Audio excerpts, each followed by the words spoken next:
Salut tout le monde, j'espère que vous allez bien. Donc aujourd'hui on se retrouve pour une nouvelle vidéo.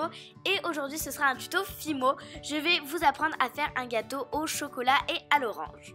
Donc pour ça vous aurez besoin de pâte mandarine et de pâte chocolat. Donc vous prenez les couleurs qui vous plaisent. Et vous allez donc prendre votre pâte mandarine et vous allez donc l'aplatir avec un rouleau, donc pour ma part en inox, mais vous prenez celui que vous avez et vous avez donc l'aplatir ni trop épais mais ni trop finement non plus. Donc on aura besoin de plus de pâte orange que de pâte marron, tout simplement parce qu'on aura besoin d'emporte-piécer 2 ronds dans la pâte orange alors qu'on aura besoin d'emporte-piécer qu'un seul rond dans la pâte chocolat. Donc je viens étaler ma pâte chocolat. Il faut faire extrêmement attention d'aplatir les deux pâtes exactement de la même épaisseur. Donc ensuite avec un emporte-pièce ou pour ma part un verre, je viens faire 3 disques, donc 2 oranges et 1 marron. Et je viens superposer mes disques. Donc j'en fais un orange, un marron et un orange. En fait je viens tout simplement créer les couches du gâteau. Ensuite avec mes mains, je viens tout simplement aplatir mes couches de gâteau. Donc ça c'est vraiment extrêmement important. Si vous ne faites pas ça, ça va pas marcher. Pour tout simplement que quand on coupera la part, il n'y ait pas de petites bulles d'air qui apparaissent à la cuisson. Donc c'est vraiment très important. Ensuite, je viens prendre de la pâte chocolat et avec mon rouleau, je viens faire une plaque de chocolat extrêmement fine. Donc là, je n'abuse pas, il faut vraiment qu'elle soit extrêmement fine, sinon vous allez vraiment pas bien réussir la suite du tuto. Donc vous voyez un petit peu la finesse, on va dire. Donc ensuite, je vais prendre ma pâte chocolat que j'ai aplatie très finement et je vais recouvrir mon gâteau. Donc avec ma lame, je viens tout simplement enlever l'excédent de pâte où je sais que j'en aurais pas du tout besoin parce que là j'en avais vraiment beaucoup trop. Et donc là il va falloir vraiment bien aplatir. Donc en fait avec les rebords de la pâte marron, je viens recouvrir mes couches de gâteau. Donc ça faites-le vraiment très minutieusement, aplatissez vraiment bien la pâte contre les parois des couches parce que sinon vous allez avoir des bulles d'air. Et ce serait vraiment bête, donc vraiment roulez le gâteau, etc.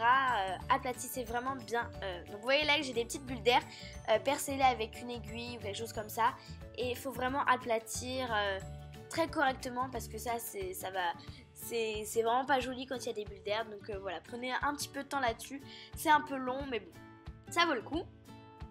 Donc ensuite, je ne sais pas si vous avez vu, mais le dessous de mon gâteau n'est toujours pas recouvert. Donc je viens tout simplement prendre de la pâte chocolat encore. Et je viens prendre le diamètre en fait de mon gâteau pour pouvoir faire le dessous de mon gâteau. Donc avec un outil à aiguille, je viens tout simplement couper ma pâte. Et je viens placer mon gâteau sur ma plaque. Et donc là ça va être vraiment un jeu de patience. Vous allez devoir enlever la démarcation entre le dessous du gâteau et le dessus. Donc ça prend un peu de temps mais franchement ça passe assez vite si votre pâte est assez chaude. Donc avec votre doigt vous allez sur la démarcation, etc. Et normalement ça passe assez vite. Donc ensuite vous allez le mettre au congélateur pendant quelques minutes. Vous allez reprendre de la pâte marron et de la pâte orange et avec ces deux pâtes vous allez faire 2 très fins boudins. Donc là j'ai commencé avec la pâte orange et j'essaie vraiment de faire un boudin homogène de partout parce que je sais que c'est un petit peu compliqué mais moi j'y arrive pas. Donc voilà, faites un boudin assez homogène. Vous collez vos 2 boudins, donc le orange et le noir ensemble et vous allez tout simplement les torsader ensemble. Donc voilà, en fait je suis en train de créer une torsade et une fois que c'est fait je viens tout simplement réaplatir mon boudin pour qu'il n'y en ait plus qu'un et que la torsade ne soit plus en relief. Donc voilà, j'essaie vraiment de faire quelque chose d'homogène sans qu'il y ait un boudin trop fin, etc. Même si c'est vachement compliqué, j'ai pas réussi, mais ça donnait quand même un résultat très joli. Donc prenez un petit peu de temps là-dessus. Donc ensuite je vais en prendre de la pâte verte, donc vous prenez celle que vous voulez. Et donc avec mon rouleau, je viens faire une plaque assez épaisse quand même. Enfin c'est pas très grave si elle est trop fine, mais moi je l'ai fait assez épaisse. Bref, et avec mon scalpel, je viens tout simplement faire des formes de feuilles. parce que j'avais envie de donner un petit peu de couleur à mon gâteau qui est tout simplement marron et orange et je trouvais qu'il fallait un petit peu plus de couleur. Donc ensuite, toujours avec mon scalpel, je viens faire les traits et les détails des feuilles. Ensuite, je viens reprendre mon gâteau qui a passé quelques minutes au congélateur et je viens tout simplement l'entourer de mon boudin orange et marron. Pardon, j'ai eu un petit bug. Et j'essaie vraiment de faire quelque chose d'homogène un petit peu partout. Ensuite, je viens mettre deux petites feuilles sur le dessus de mon gâteau. Et ensuite, j'ai pris une boule d'orange que j'ai mis entre les feuilles pour tout simplement faire une petite orange.